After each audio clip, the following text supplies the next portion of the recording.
विवाय अस्पताल के director doctor Vishwanath Yadav ने जिला स्वास्थ्य विभाग की कार्यप्रणाली के खिलाफ कई सवाल उठाए हैं।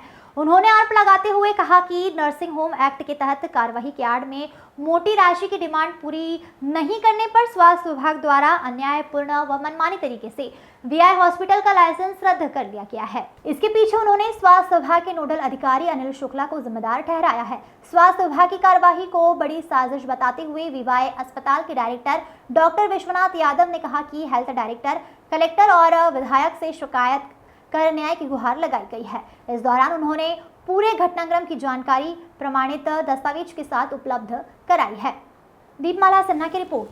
एक्चुअली क्या है, पेशेंट जो है वो सेप्टिसेमिक पेशेंट था, मल्टी ऑर्गन फेलियर में पेशेंट था और वो 29 जून को आती है हमारे यहाँ 2023 को और 12 घंटे के अंदर एक्सपायर हो जाती थी।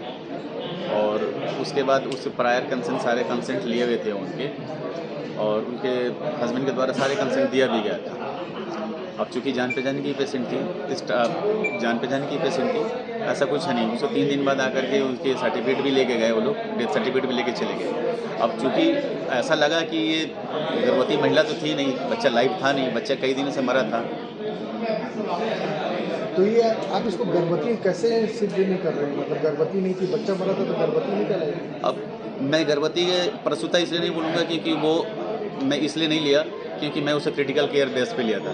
प्रसूता इसलिए नहीं बोलते कि बच्चे उसके कई दिनों से मरे पड़े हुए थे और वो पेशेंट जो क्रिटिकली में है वो सेप्टिसीमिया में, सेप्टिसीमिया एक अलग वर्ड है जो बहुत ही घातक है, जिससे मल्टी ऑर्गन फेलियर, आपके सारे ऑर्गन में धीरे धीरे करके फेलियर में जा रहा था। तो इसलिए वो उसको क्रिटिकल केयर की थी, ना तो कोई गायनी की जरूरत नहीं थी, क्रिटिकल केयर की थी वो, और उससे कुछ इसमें डॉक्टर प्रभा भी अपने आपको बता रही थी पिछले प्रेस कॉन्फ्रेंस में कि वो इलाज कर रही थी। नहीं, वो एक्चुअली मेरे समय जब हम लोग क्रिटिकल केयर टीम में, हमारे समय में मैं डॉक्टर संजीव साहू और डॉक्टर सोहन साहू ये मेरे असिस्टेंट थे, ये लोग मेरे काम करते थे। तो आपने उसको निकाला भी किसी डॉक्टर को इस केस के बाद? हाँ, इस केस के बाद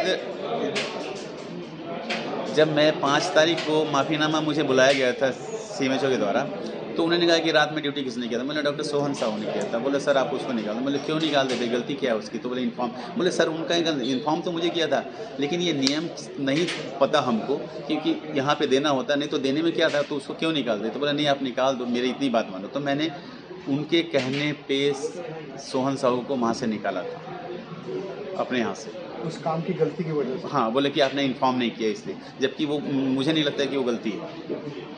जिला नोडल अधिकारी की पूरी कार्रवाई को आप बता रहे हैं, उनसे क्या मामला, कैसा नोटिस मिला और क्या आप इसमें मांग कर रहे हैं? देखिए, मैं पहली नोटिस मुझे 6 जनवरी को मिला, वो तो बिल्कुल प्रॉपर तरीके से मिला जो सीएमएचओ कार्यालय से मिला और जिसमें सीएमएचओ के साइन थे। उसमें ये लिखा गया था कि कारण बताओ नोटिस, जो महिला मरी थी उसके कारण बताओ। वो जेन्युइन लेटर था, मुझे उस लेटर से कोई कहना नहीं है। वो मुझे 8 दिसंबर को मिला। मैंने उस लेटर का पूरा तरीके से 35 पन्ने का जवाब, फॉर्म 4, फॉर्म 6 जो मृत्यु हो जाती है वो फॉर्म 4, फॉर्म 6 भरना होता है, वो भी लेटर का भरा और एक समरी लेटर और एक कवरिंग लेटर, ये दोनों मैंने जमा किया 11 दिसंबर 2023 को।